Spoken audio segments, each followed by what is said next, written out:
461페이지로 갑니다. 자, 담보 책임 밑줄 것이고, 매매는 대표적인 유상계약이죠. 즉, 예컨대 내가 TV 1000만 원 가격의 TV를 구입했습니다. 근데 실제 구입하고 난 이후에 보니까 뭐요?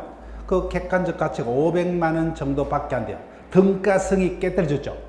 그래서 이와 같은 경우에 그 등가성 유지를 위해서 법이 정한 일정한 요건 하에 매도인에게 뭐요? 매수에 대한 법정 책임을 지웁니다. 이를 담보 책임이라 하고, 넷째 줄 무과실 책임이다. 적을게요. 무과실 책임. 다만 이 같은 담보 책임을 물으려면은 물을게요. 일단 뭐요? 매도인의 담보 책임이 성립하면 매매 계약은 유효하게 성립하고 있어야 된다. 거기다 한번 적을게요. 처음부터 뭐요? 매매 계약 자체가 없다면 매매 계약이 무효죠. 뭐 그에 따라 어떤 법률 효과도 발생할 수가 없기 때문에 그때는 담보 책임도 성립하지 않습니다. 그때는 뭐요? 무효인데 이행했다면 뭐 부당이득 문제라든지 그에 따라 손해가 있으면 계약 체결상의 가실 책임 이런 것들은 법적으로 문제될 수 있지만 담보 책임은 성립할 수가 없어요. 따라서 법률행위, 무효, 취소, 해제, 담보 책임 등은 다 뭐요? 일단은 법률행위는 유효하게 성립한 이후의 문제입니다. 근데 담보 책임은 법이 정하는 무과실 책임이에요. 무과실 책임. 따라서 넘길게요. 채무 불이행 책임과는 다름으로 적을게요. 담보 책임은 무과실 책임이라고 그랬죠. 근데 채무 불이행은 뭐요? 채무자에게 기체기실이죠. 양자 전혀 별개입니다. 별개요. 따라서 그 책임이 다르기 때문에 두 가지는 뭐요? 요건이 달라요. 따라서 셋째 줄 가운데 밑줄 끄지 마시고 담보 책임에 관한 570조 단서 규정에 의해서는 매수인이 매도인에게 손해배상을 청구할 수 없더라도 담보 책임은 물을 수 없더라도 그런 이야기요. 별개이기 때문에 밑줄 끌게요. 채무불이행 규정에 쫓아서 당연히 손해배상 청구할 수 있다. 즉 담보 책임과 뭐요? 채무불이행 책임은 별개다 그죠? 그래서 담보 책임 성립 여와 상관없이 채무불이행이 성립한다면 채무불이행 책임은 별도로 물을 수 있답니다. 있다. 자, 그러면 담보 책임은 크게 두 가지 종류입니다. 권리하자에 관한 담보 책임.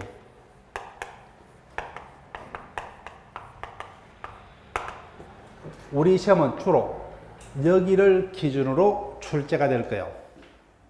그 다음에 물건 하자에 관한 담보 책임 두 가지 종류가 있는데 권리 하자에 관한 담보 책임이 위주로 갑니다. 자, 일단 조문 자체를 우리가 그냥 평면적으로 쭉 읽으면 상당히 힘듭니다. 자, 일단 최종적으로 일단은 다 정리를 하고 요령을 말씀드릴게요. 자, 우리가 공부할 때는 이와 같은 요령을 몰랐어요. 누구도 이와 같은 강의 자체가 없었죠. 우리가 시험할 때는, 시험 공부를 할 때는, 그때는 교과서를 보고 뭐요? 교수님들도 학교에서 이런 것들 절대 이야기를 안 합니다. 강의도 안 해요, 그죠? 맨날 대문하지, 그죠? 예. 한두 번, 교재 제일 앞부분에 이념의 정도 하다가 한 학기가 다 지나갑니다. 자기들이 다 책을 읽고, 자기들이 이해를 해야 돼요. 그러니까, 담보 책임은 조문 숫자도 엄청 많습니다. 이런 것들을 일일이 그죠? 무식하게 외우다 보니까 엄청 가장 힘든 파트였어요. 근데 계속 이제는 일반인을 상대로 강의를 하고 강사들이 연구를 하죠. 그래서 이제는 일반인도 비전공자도 뭐예요? 이 부분을 요령껏 쉽게 접근할 수가 있게 됐습니다. 그래서 그 부분은 요령을 말씀드릴게요. 첫 번째, 권리 전부가 타인에게 속한 경우 전부 동원할게요.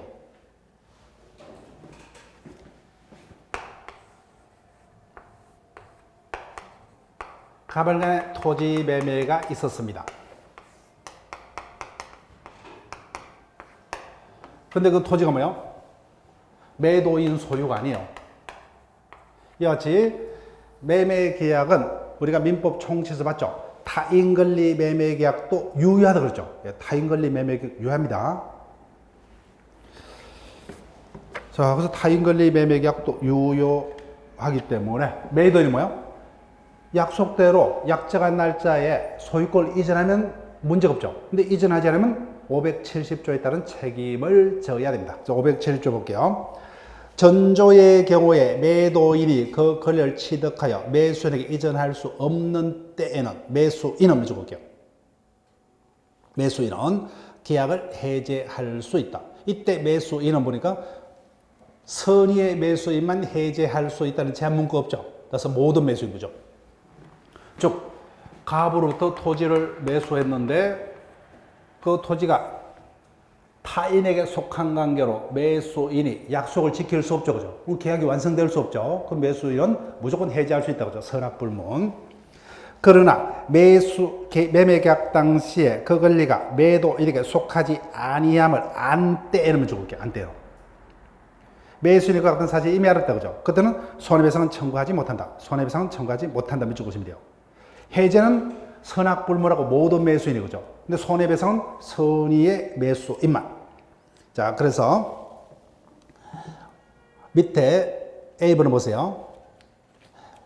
타인 권리 매매 계약도 유효하다. 그죠? 그죠? 매수인이 이를 약속을 지킬 수 없으면 담보 책임을 지는데 B번 책임의 내용 및 적으시고 매수인은 선악불문으로 해지할 수 있다. 근데 손해배상은 뭐요? 선의의 매수인만. 그 다음에 C번 권리 행사 기간 및 적을게요.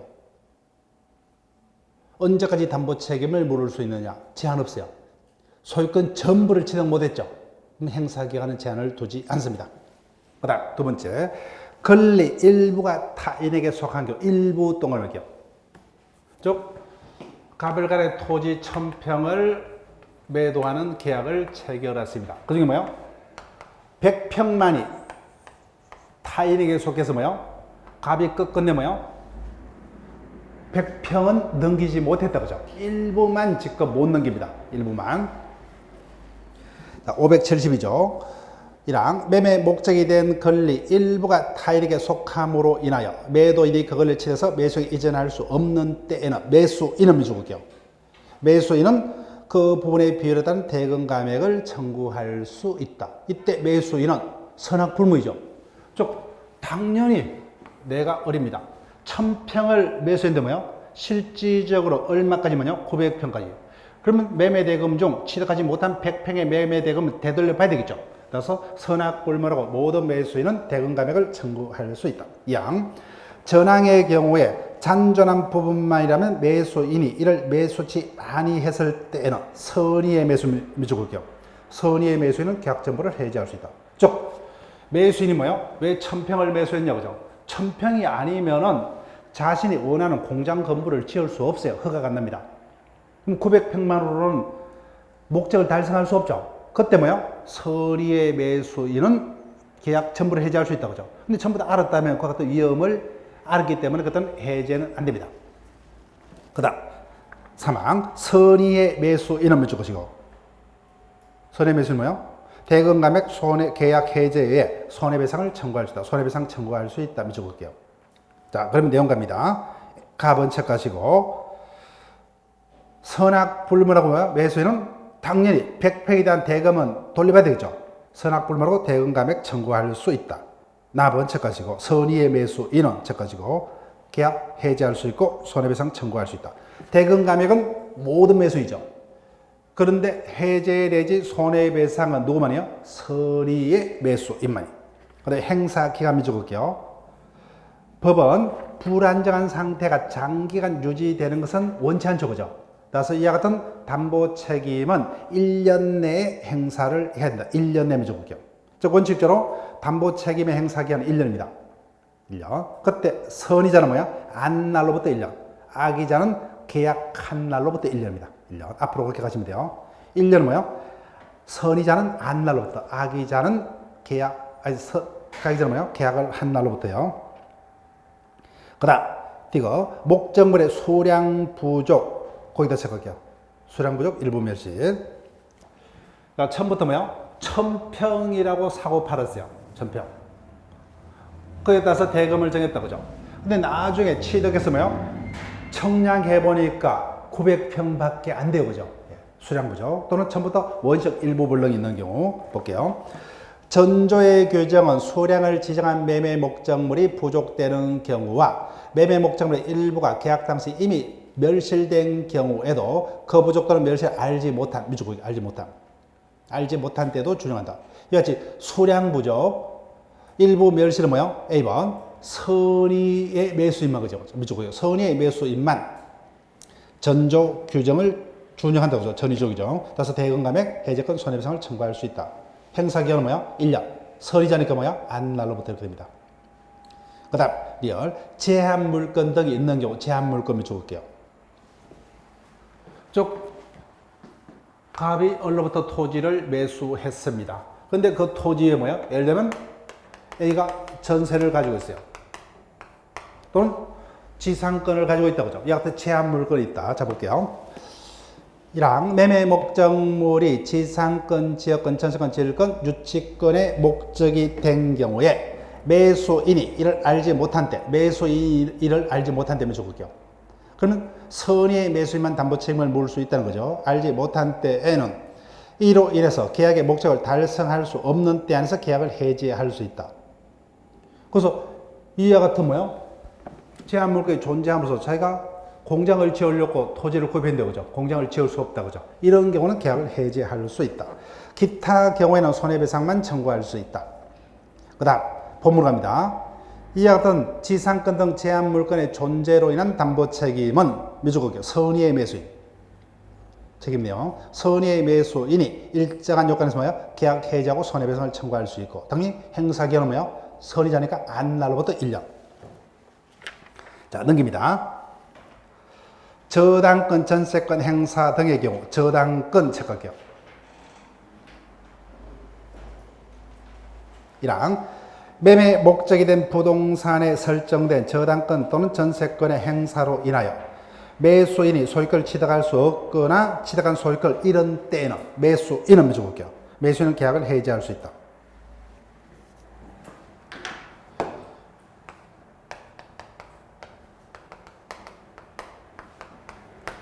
갑으로부터 뭐요? 어리 토지를 매수를 했습니다. 등기 넘겨받았죠. 소유권 취득했어요. 그죠? 문제 있어요? 없어요? 없죠. 그죠? 그 토지 위에 저당권이 설정이 되어 있던, 전세권이 설정이 되어 있던, 여전히 갑이 매도인이기 때문에 매수인은 소유권 취득에는 문제가 없죠. 이를 알았든 몰랐든 상관없다. 그죠? 그런데 사후에 뭐요? 저당권 등의 행사로 취득한 소유권을 잃어버렸다. 그죠? 그럼 당연히 이 자리에 없던 걸 해야 되겠죠. 따라서 매수인, 모든 매수인이다. 그죠? 계약을 해지할 수 있고 이 경우 이항. 그래서 이자가 뭐예요? 취득한 소유권을 잃어버리니 자신이 저당권자에게 대신 채무를 변제하고 뭐예요? 이를 막을 수 있다. 그죠? 그래서 이항.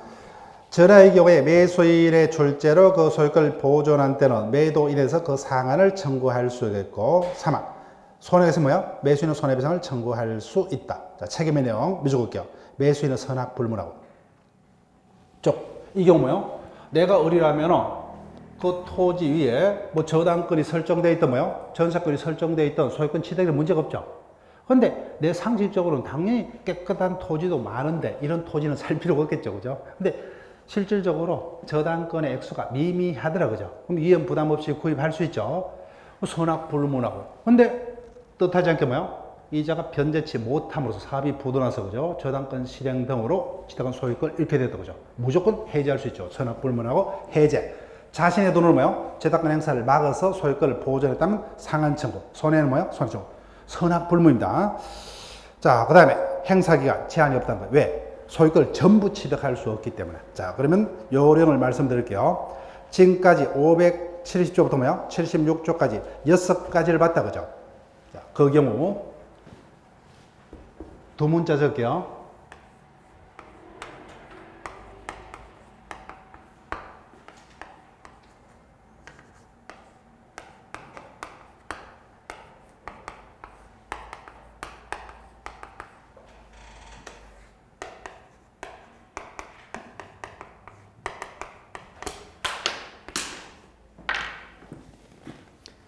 이 경우는 뭐예요? 인식하고 있다면은 쉽게 해결돼요. 자, 이건 뭡니까? 앞에 권리 전부다. 그죠? 권리 전부가 타에게 속해서 뭐예요? 매도인이 그걸 취득해서 매수에게 이전할 수 없죠. 그죠? 그때는 매수인은 뭐예요? 선악불문하고 계약을 해지할 수 있죠. 그 다음, 권리 일부가 타인에게 속해서 매도인이 이를 취득해서 매수에게 이전 못한다. 그죠? 그때 모든 매수는 대금 감액을 청구할 수 있다. 그죠? 대금 감액을 청구할 수 있다. 그 다음, 저당권, 전세권 등의 실행으로 뭐야? 소유권을 취득할 수 없거나 취득한 소유권을 잃어버렸다. 그죠? 그때는 모든 매수인이 해제 또는 손해배상을 청구할 수 있다. 그죠? 나머지는 누구만이? 선의의 매수인만이 그죠. 나머지는 선의 매수인. 따라서 전부가 타인에게 속해서 뭐요? 매도인이 이를 쳐서 매수 이전할 수 없대. 손해배상은 선의자가. 그 다음에 뭐요? 그 일부가 타인에게 속한 경우 손해배상 계약 해제는 뭐요? 선의자가. 그 다음에 뭐요? 일부 멸실, 수량 부족 등도 뭐요? 선의자가. 제한 물건 존재로 인한 경우도 뭐요? 선의자가. 나머지는 다 누구만이? 선의자만. 그 다음 권리 행사 기간은 뭐요? 원칙적으로 담보 책임을 추정할 수 있는 기간은 뭐예요? 1년입니다. 1년. 그때 선의자는 뭐예요? 안 날로부터 1년. 악의자는 계약한 날로부터 1년. 그런데 소유권 전부를 취득할 수 없는 경우는 뭐예요? 그때는 전부를 취득 못하기 때문에 그때는 행사 기간에 제한이 없어요. 이런 식으로 기억하면 끝납니다. 이 부분만 정확하게 뭐예요? 기억한다면 나머지는 여기서 출제를 할 거예요. 여기서 답도. 나머지는 다 선의자만 이렇게 하시면 돼요. 자, 그 다음 물건 하자에 관한 담보 책임 갑니다.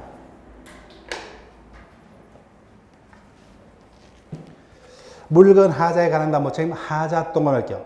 그 줄여서 하자 담보 책임이라 합니다. 580조. 매매 목적물에 하자가 있는데 내가 아파트를 매수했다고 그죠. 근데 아파트에 하자가 있더라고요. 그죠? 건물이 벽에 물이 새더라 그죠. 누수가 있더라. 수도가 박살났더라. 또는 뭐요? 차량을 중고차를 구입했는데 엔진이 뭐요? 고장났더라 그죠. 침수 차량이더라. 여하튼 하자가 있는 때에는 575조 제1항의 규정을 준용한다. 자, 그래서 제한 물건 등이 있는 경우에 관한 하자 담보 책임에 관한 규정을 준용하는데, 그러나 매수인이 하자 있는 것을 미루고요. 알았거나 가실을 해서 알지 못한 때는 그러하지 않다. 즉 물건에 관한 뭐요? 하자 담보 책임을 줄여서 하자 담보 책임이라 하는데, 이때 하자 담보 책임을 물으려면 뭐요? 그때는 매수인이 선이고 뭐요? 무가시여야만 합니다. 이 특징을 기억하시고. 근데 권리하자에 관한 담보 책임은 선악불문하고 모든 매수인에게 인정되는 경우도 있고 뭐요? 선의 매수인에게만 인정되는 경우도 있지만, 물건 하자에 관한 담보 책임은 매수인이 선이고 무가시여야 합니다. 즉 예컨대 내가 타인으로부터 중고차를 매수합니다. 그때 차량이 침수 차량이에요. 근데 내가 꼼꼼히 차를 구입할 때 차량 상태를 조사를 해야겠죠. 차 문만 뭐요? 열어보면은 침수 흔적이 있다고 하죠. 그런 것들을 전혀 무신경하게 파악치 않아서 내 잘못으로 침수 차량을 샀다고 하죠. 그때는 담보 책임을 물을 수 없다고 하죠. 다시 하여튼 물건 하자에 관한 담보 책임은 매수인이 잘못이 없어야 됩니다. 그 다음 2항 경매의 경우는 적용하지 않는다. 밑줄 볼게요. 권리 하자에 관한 담보 책임은 경락인도 주장할 수가 있습니다. 근데 경매는 안 된다고요. 왜요? 경매의 경우는 우리가 부동산을 경매하든 동산을 경매하든 감정인이 사전에 뭐요? 경매 목적물을 평가해서 서류를 제시하죠. 그리고 우리를 보고 현장에서 그 물을 꼼꼼하게 살핀다 그죠. 근데 이 경우에 자기가 그 물을 제대로 살피지 못해서 하자 있음을 모르고 낙찰받다 그죠. 이 경우도 하자 담보 책임을 묻겠다. 이거는 경매 절차의 어떤 신속 등의 여러 가지 어떤 문제가 있다 그죠. 그래서 경매의 경우는 하자 담보 책임 물을 수가 없습니다. 경매는 어디까지만요? 권리 하자에 관한 담보 책임만 물을 수 있다. 그 다음 581조로 갑니다. 1항 매매 목적물을 종류로만 지정한 경우에도 그 후 특정된 목적물에 하자가 있는 데는 전조 580조 하자 담보 책임을 준용을 합니다. 2항 우리 시험에 떴어요. 전항의 경우에 매수인은 계약, 해제 또는 손해배상 청구를 하지 아니하고 밑줄게요. 아니하고 뭐요? 대신에 하자 없는 물건을 청구할 수 있다. 자, 내가 TV 한 대를 삼성전자 제품 어느 정도의 뭐요? 속하는 디자인이죠. 그죠? 그 종류에 속하는 물건을 하나를 구입했어요. 근데 하자가 있다고 그죠? 그러면 해제 또는 손해배상을 청구할 수 있죠. 근데 이를 행사하지 않고 뭐요? 완전한 새 것으로 대신 바꿔달라고 그죠? 하자 없는 물건을 청구를 할 수도 있답니다. 종류물 매매에서는. 그 다음 582조. 행사기간 6개월 적을게요. 권리하자에 관한 담보 책임 행사기간 1년이었죠. 그죠? 근데 여하튼 물건 하자에 관한 담보 책임 행사기간은 6개월입니다. 언제부터요? 선의 무과실이기 때문에 안날로부터다. 그죠? 안날로부터 6개월. 자, 갑니다. 옆 페이지 요건. 매매 목적물에 하자가 있어야 됩니다. 그죠? 그래서 아파트를 구입했는데 어떤 벽이 뭐요? 침수가 된다든지 누수가 된다든지 이런 것들. 그죠? 구입한 차량에 어떤 침수에 어떤 문제가 있다든지 그때 비법을 적을게요. 매수인은 선의 무과실일 것. 자, 1번 판례로 갑니다. 건축을 목적으로 매매한 토지에 대해서 건축허가를 받을 수 없다. 여기까지 적을게요. 그래서 건축이 불가능이 됐습니다. 이와 같은 하자가 우리가 앞서 봤던 뭐요? 권리하자에 관한 담보 책임의 규정이 적용될 것이냐. 지금 보고 있는 뭐요? 물건 하자에 관한 담보 책임이 적용될 거냐입니다. 자, 앞에서 우리가 봤던 권리하자는 어떤 게 있어요? 권리 전부가 제3자에 속해서 뭐요? 매도인이 이를 취득해서 이전할 수 없는 경우. 권리 일부가 뭐요? 제3자에게 속해서 매도인이 이를 취득해서 이전할 수가 없는 경우. 근데 뭐요? 수량 부족, 일부 멸시 그죠? 또는 제한물건의 존재로 매매 목적을 달성할 수 없는, 또는 뭐요? 저당권 등의 실행을 취득한 소유권 잃어버렸다. 이런 경우죠. 근데 건축을 하기 위해서 토지를 구입했는데 건축을 법상 지을 수 없다. 이런 것들은 어디에도 속하지 않죠. 그죠? 그래서 판례가 이 경우는 뭐예요? 우리가 지금 보고 있는 물건 하자에 관한 담보 책임으로 본다는 거예요. 그래서 둘째 줄 가운데 매매 목적물의 하자에 해당한다. 그 다음에 적을게요. 그럼 하자 담보 책임에 해당하기 때문에 경매의 경우는 이 같은 담보 책임을 물 수 있다 없다? 없다는 겁니다. 없다. 자, 그 다음에 책임의 내용은 이미 봤기 때문에 넘어갑니다. 그러면 경매에서 담보 책임으로 합니다. 제일 밑에요. 578조 1항 경매의 경우에 경락이는 뭐예요? 전 8조 규정, 즉 권리하자에 관한 담보 책임에 의하여 채무자에게 적을게요. 경락이는 원칙적으로 뭐예요? 경락받은 물건에 권리하자가 있는 경우 1차적으로 누구에게 담보 책임을 묻습니까? 채무자에게. 채무자에게 해제 또는 대금 감액을 청구할 수 있다. 2항 전항의 경우에 채무자에게 자력이 없을 때는 뭐예요? 경락인은 미적을게요. 매매 대금을 받은 채권자에 대하여 채권자에 대해서 대금 전부나 일부의 반환을 청구할 수 있다. 그럼 순서만 기억하시면 돼요. 경락인은 1차적으로 누구에게 담보 책임을 묻습니까? 채무자에게. 근데 채무자가 무자력이 있을 때는 뭐예요? 경매 대금을 받은 채권자에게 죠. 그 다음 3항 전항의 경우에 채무자가 물건 또는 권리 흥결을 알고 미적을게요. 알고 고지치 않거나 채권자가 뭐예요? 이를 알고 경매를 청구한 경우 채권자가 알고 거기다 할게요. 그때는 그 흥결을 안 채권자 또는 채무자에서 손해배상을 청구할 수 있다. 손해배상 청구할 수 있다면 적을게요. 그래서 경락인이 손해배상을 청구를 하려면 뭐예요? 채무자 또는 채권자가 뭐예요? 악의여야 한다 그죠? 그래서 악의가 없으면 손해배상은 청구 못합니다.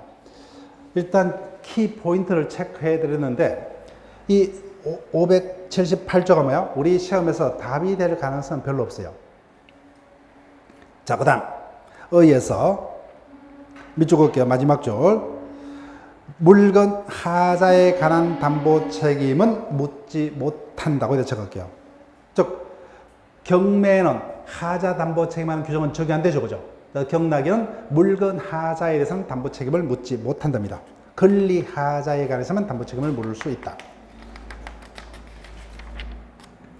자, 그 다음에 책임의 내용 밑줄 긋지 마시고 법조문 제가 키 포인트를 체크를 했는데 그 부분을 확인해 볼게요. 1번 경락인은 경락받은 물건의 권리 하자가 있으면 뭐예요? 1차적으로 채무자에 대해서 담보 책임을 청구할 수 있고 채무자가 무자력이라면 뭐예요? 2차적으로 배당받은 채권자에 대해서 담보 책임을 물을 수 있다. 그 다음에 뭐예요? B번 손해배상은 뭐예요? 채무자 또는 채권자가 악의인 경우에 한해서는 담보 책임을 물을 수 있다. 그죠? 그 다음 채권 매도인의 담보 책임 579조 밑줄 볼게요. 이 부분은 기억을 하셔야 돼요. 당연히 채권도 매매 대상이 되죠. 그죠? 1항 채권의 매도인이 채무자의 자력을 담보한 때에는 무조건 볼게요. 매매계약 당시에 채무자의 자력을 담보로 추정합니다.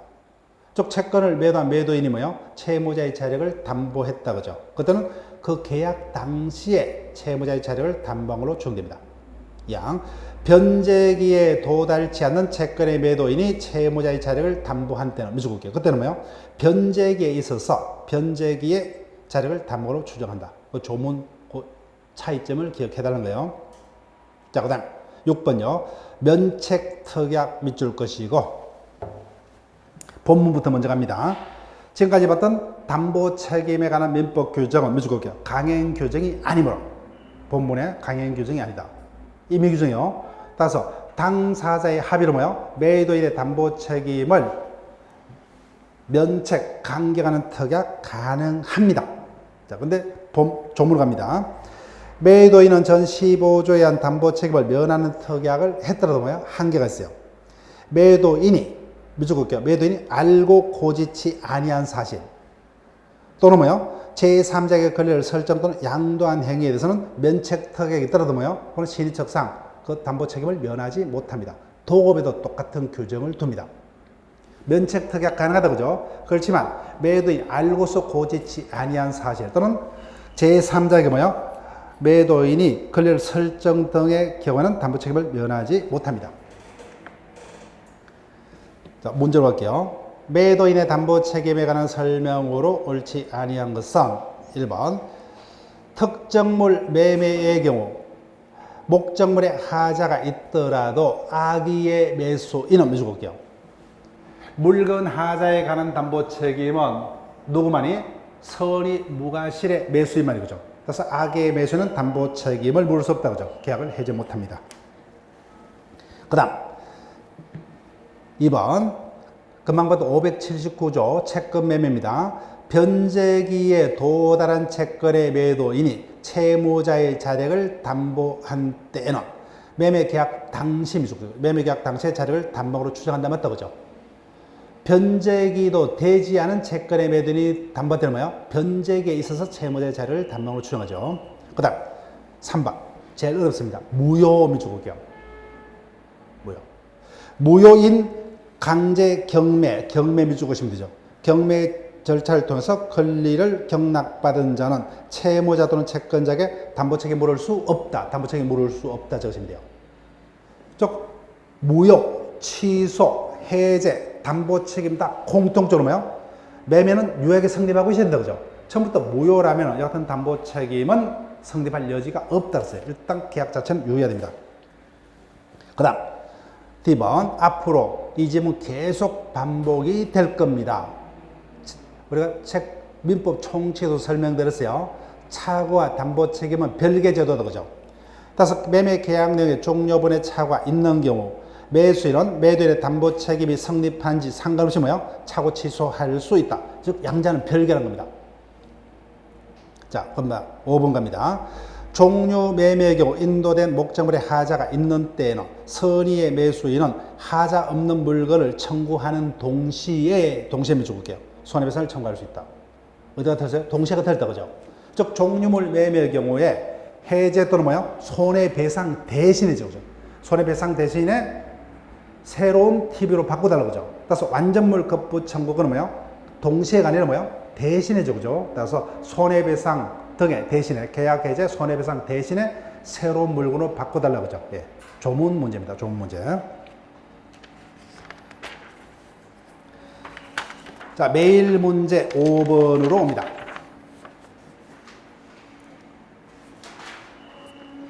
매도인의 담보 책임에 관한 설명으로 옳은 것은 1번 타인의 권리를 매도한 자가 그 전부를 취득, 전부 밑줄게요.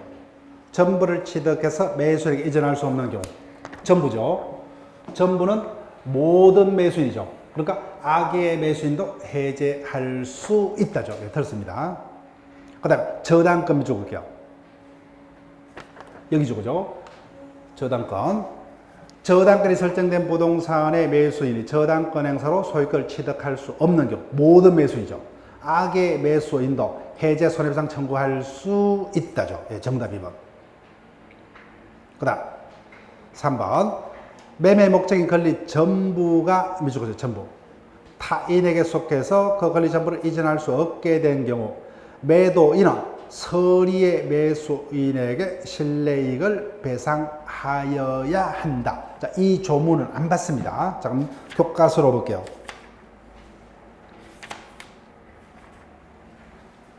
(462페이지로) 옵니다. 462페이지. 자, 571조로 보세요. 가운데 조문. 앞에서 권리 전부가 타인에게 속한 경우 매수인은 뭐요? 선악불문하고 계약을 해지할 수 있고, 특히 뭐요? 선의자는 거래는 손해배상까지 청구할 수 있죠. 근데 매도인도 일정한 경우에 볼게요. 571조. 매도인이 계약 당시에 그 목적이 된 권리가 자신에게 속하지 않음을 알지 못한 경우 매도인이 미줄 것이고, 알지 못한 경우에 미줄 것이죠. 매도인이 뭐야? 선의자다, 그죠? 그 토지가 자신에게 속하지 않음을 몰랐어요.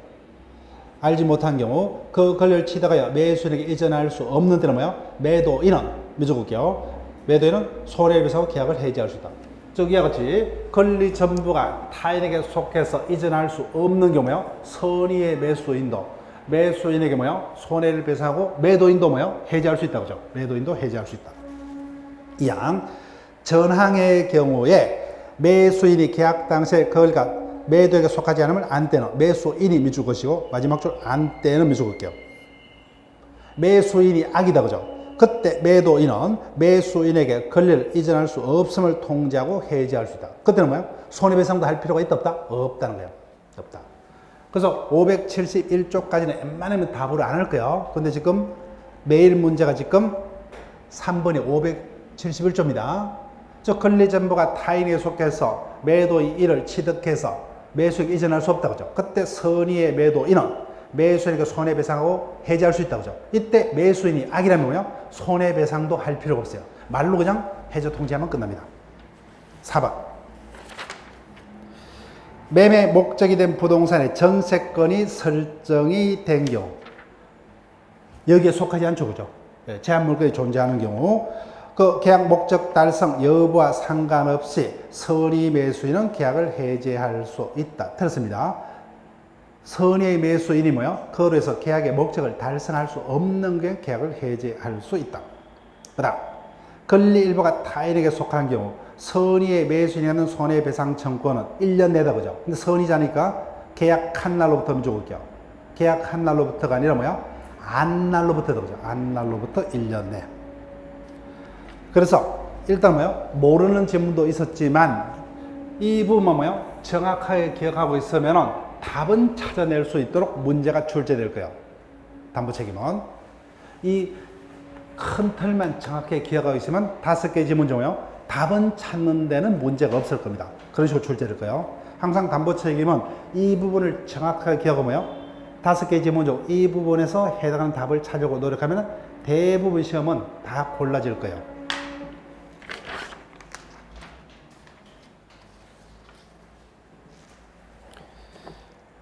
자, 그럼 한매는 일단은 독자적으로는 출제가 안 될 거예요. 자, 467페이지를 보는데, 자, 한매제도 뭐요? 실질적으로 우리 사회에서는 담보편법의 일종의 담보제도로 이용이 되는 제도입니다. 즉, 한매는 한문 그대로 일단 내가 매수인에게 물건을 판다, 그죠? 근데 종국적으로 팔지 않고 대살 수 있는 권리를 유보하고 파는 제도를 한매제도. 자, 볼게요. 1항. 매도인이 매매계약과 동시에 한매할 권리를 보류한 때는 그 영수한 대금 앤더 매수인이 부담한 매매 비용을 반하고 뭐요? 다시 그 목적물을 대사할 수 있다, 그죠? 그 다음 2항. 전항의 한매 대금에 관해서는 특별한 약정이 있으면 그 약정이 한매 대금이 됩니다. 3항은 여러분들 보시고, 한매 기간 언제까지 대사할 수 있느냐? 법은 불확정한 상태가 장기간 계속되는 것은 원하지 않는다, 그죠? 따라서 부동산은 최대 5년, 동산은 최대 3년까지만 한매할 수 있다. 약정 기간이 뭐예요? 이를 넘은 데는 부동산은 5년, 동산은 3년으로 단축된다. 그래서 591조 정도만 부탁을 드릴게요. 그때 한매 기간은 뭐예요? 한번 정했다면 절대로 다시는 고치지 못합니다. 연장하지 못한다. 한매 기간은 뭐예요? 따로 정한 바 없다면 부동산이면 5년, 동산은 3년을 한매 기간으로 합니다. 자, 여기까지만 볼게요. 임대차로 옵니다.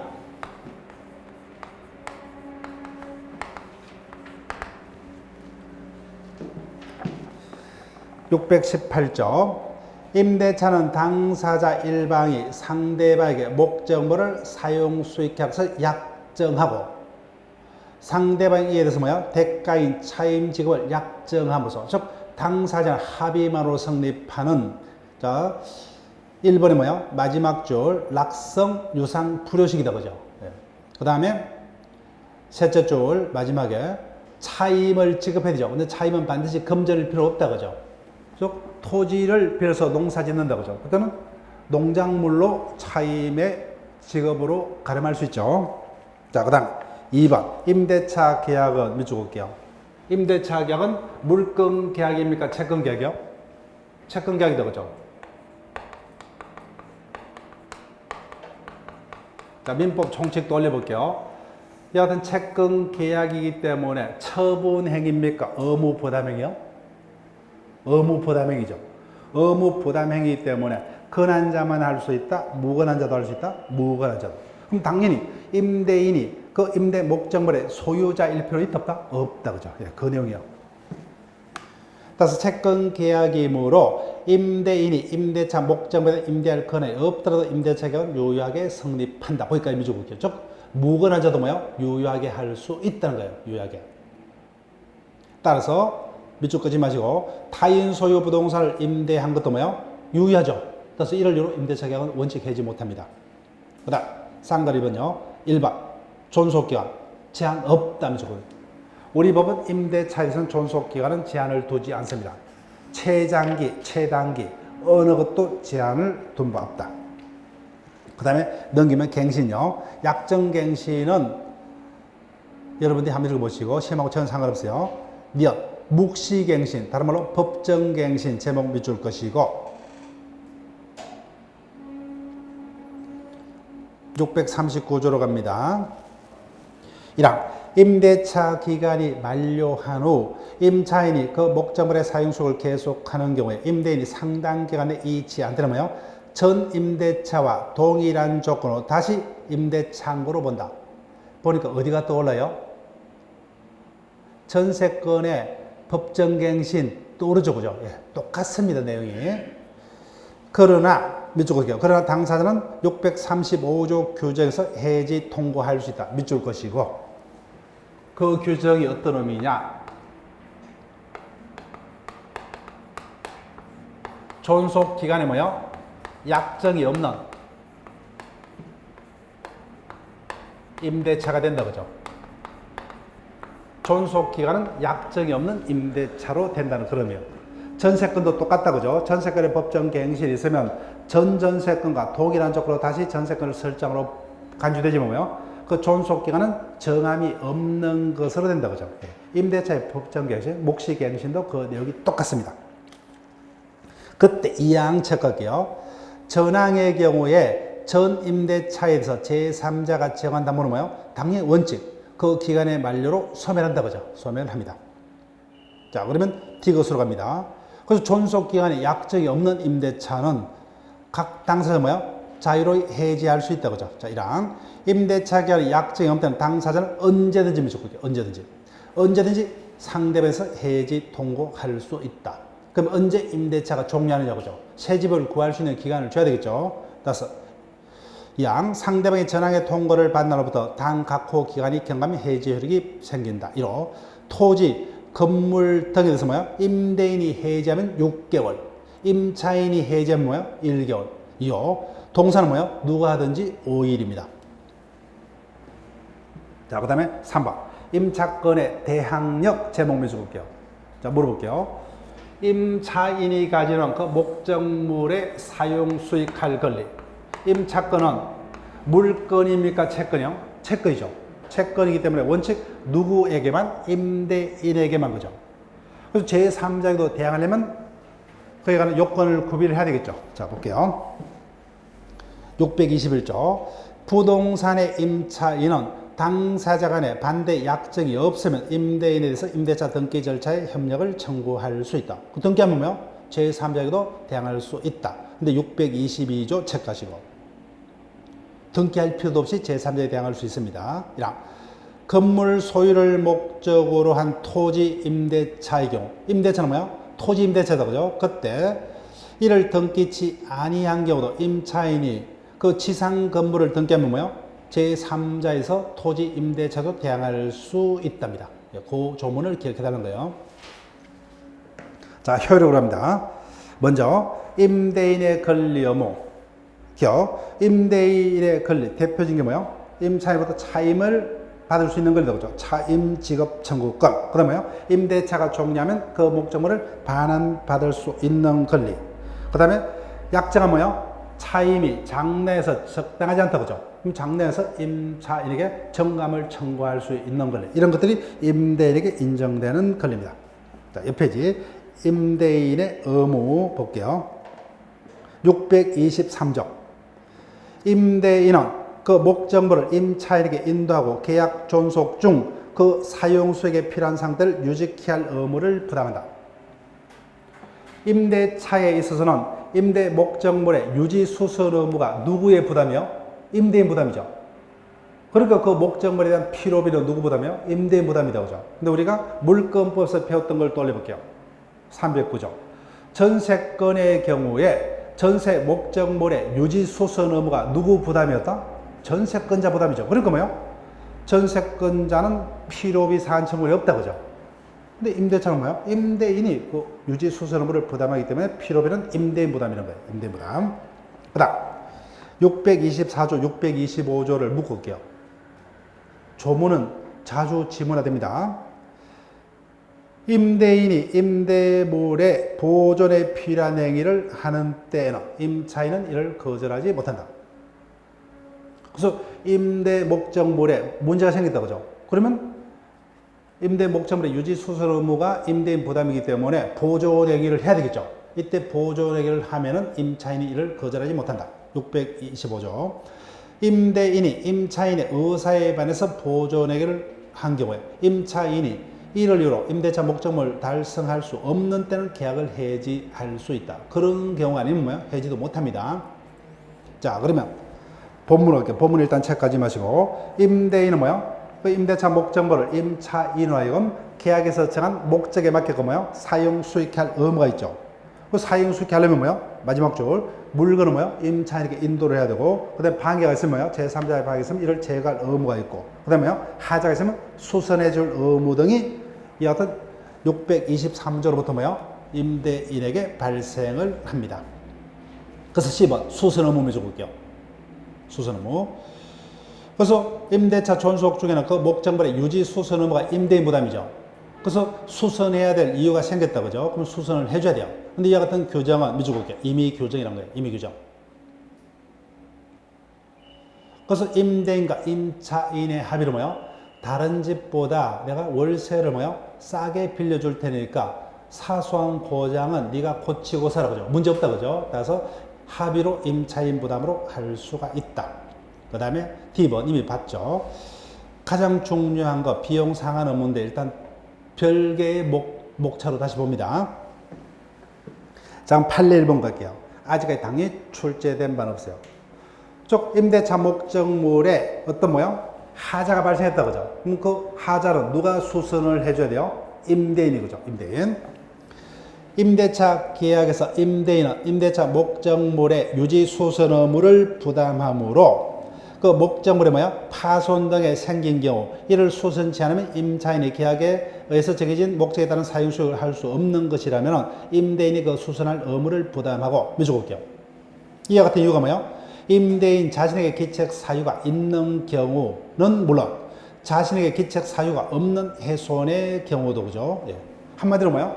목적물의 어떤 파손 등 목적물 사용 수익에 어떤 필요한 장애 상태가 발생했다, 그죠? 그 장애 상태 발생 원인이 임대인에게 잘못이 있던 뭐요? 임차인에게 잘못이 있던 수선을 누가 다 해줘야 한다는 거예요? 임대인이 해줘야 됩니다. 다만 이와 같은 고장 장애가 임차인 잘못이라면 일단 수선은 임대인이 해줘야 되고요. 그러려면 손해배상은 받을 수 있겠죠. 그죠? 따라서 그 장애 발생 원인이 임대인의 잘못이 있던 뭐요? 제3자의 잘못이 있던 임차인의 잘못이 있던 일단 장애가 생겼다면 뭐요? 수선은 누가요? 법적으로 임대인 부담이 원칙이라는 겁니다. 자, 그 다음 2번 공평의 원칙상 그렇게 느끼고 읽으시면 돼요. 2번 판례 체크하시고 그래서 임대인이 목적물을 사용 수익할 의무를 불이행하여 임차인이 목적물을 전혀 사용 못했다 그죠? 그때는 임차인이 뭐예요? 차임 한 푼도 지급할 필요 없죠. 차임 전부를 지급을 거절할 수 있으나 지금부터 문제 볼게요. 목적물의 사용 수익이 부분적으로 지장이 있는 경우 그때는 뭐예요? 그의 상당한 한도 내에서만 차임 지급을 거절할 수 있을 뿐 차임 전부를 지급 거절 못한다 그죠? 동일한 어떤 취지의 판례가 도어 파트에도 계속될 겁니다. 그 다음 3번 임대인의 수설 의무에 관한 민법 규정은 임의법규죠. 임의법규 따라서 당사자 합의로 임차인 부담으로 돌릴 수 있지만 한계가 있습니다. 자 볼게요. 임대인의 수설 의무는 특약으로 면제하거나 임차인 부담으로 돌릴 수 있으나 이는 통상 생길 수 있는 경미한 파손 수선 등에 한한다 할 것이고 자, 둘째 줄 마지막에 대파손의 여기 체크할게요. 대파손의 수리 등 거기까지만 제목 밑줄 것이고 대파선의 수리, 건물의 주요 구성부분의 대수선 등 기본 설비 등의 교체 같은 대규모 수선은 뭐예요? 이 같은 합의가 있더라도 여전히 뭐예요? 임대인 부담이에요. 보일러가 뭐예요? 고장 났다든지 그죠? 이 같은 기본적인 어떤 하자는 이 같은 합의로 임차인 부담으로 돌릴 수가 없다는 겁니다. 자, 일단 여기까지 하기라고 쉬었다 이하 계속 진행을 합니다.